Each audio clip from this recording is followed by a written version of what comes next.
పల్నాడు జిల్లా వినుకొండలో వైసీపీ కార్యకర్తలు రెచ్చిపోయారు. పట్టణంలో మొన్న రాత్రి జరిగిన చిన్న వివాదం రగడకు దారి తీల్చింది. ఇద్దరు యువకుల మద్యం సేవించి గొడవ పడడంతో ఒకరినొకరు దాడి చేసుకున్నారు. ఈ ఘటనలో ఒక వ్యక్తికి తలపై తీవ్ర గాయం కావడంతో ఆయన కుమారులు ఆగ్రహంతో బాబు అనే వ్యక్తిపై గుంపుగా విచక్షణరహితంగా దాడి చేశారు. దాడిని అడ్డుకునేందుకు వచ్చిన వారిని కత్తులతో బెదిరించి దాడికి దిగారు. తీవ్రంగా గాయపడిన బాబును వెంటనే గుంటూరు జనరల్ హాస్పిటల్కు తరలించారు. అయితే చికిత్స పొందుతూ ఆయన మరణించినట్టుగా అధికారులు తెలిపారు. ఈ ఘటనతో వినుకొండ పట్టణంలో ఉద్రిక్త పరిస్థితులు నెలకొన్నాయి. ఈ ఘటనపై కేసు నమోదు చేసి దర్యాప్తు చేపట్టినట్లు స్థానిక పోలీసులు వెల్లడించారు.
పల్నాడు వినుకొండలో వైసీపీ కార్యకర్తలు రెచ్చిపోయారు. ఇద్దరు యువకుల మద్యం మత్తులో అక్కడికి వచ్చి ఒకరినొకరు గొడవ చేసుకోవడంతో తీవ్ర గాయాల పాలైనటువంటి అతన్ని హాస్పిటల్కి తరలించారు.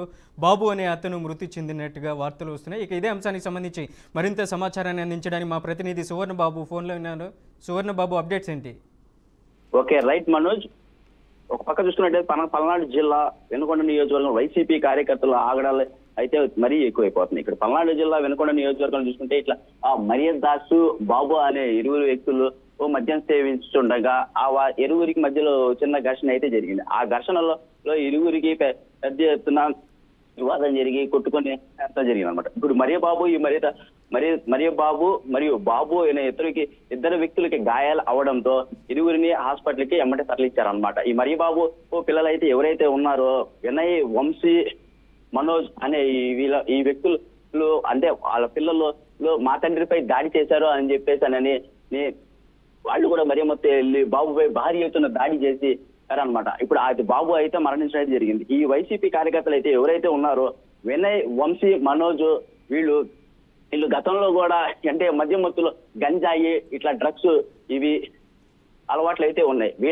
వీళ్ళు చూసుకున్నట్లయితే ఇదే వినుకొండ నియోజకవర్గంలో పలు కేసులు అయితే ఎఫ్ఐఆర్ కట్టి సబ్జెక్ట్ చేయడం కూడా జరిగిందని చెప్పేసి అన్నాను.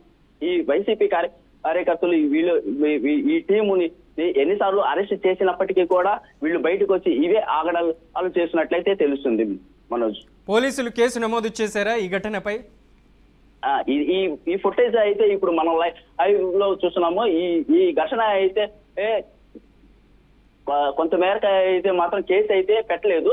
ఈ సీసీ ఫుటేజ్ బయటకు వచ్చిన తర్వాత అయితే మాత్రం వైరల్ అయిన తర్వాతనే పోలీసులు కేసు పెట్టి ఎఫ్ఐఆర్ కట్టిన అయితే తెలుస్తుంది. ఇక్కడ చూస్తున్నట్లయితే ఈ ఫుటేజ్ బయటికి రానివ్వకుండా కూడా పోలీసులు సహకరించి ఈ వైరల్ అవనివ్వకుండా కూడా కొంతమేర అయితే చూశారు. ఇక్కడ స్థానికుల అలా భారీ ఎత్తున జరుగుతూ ఉంటుంటే కొంతమంది ఈ సీసీ ఫుటేజ్ కాకుండా మామూలుగా మొబైల్స్ లోనే చిత్రీకరించి ఈ వీడియోని అయితే వైరల్ చేశారు. Manoj, right Suvarna Babu, thank you for the update.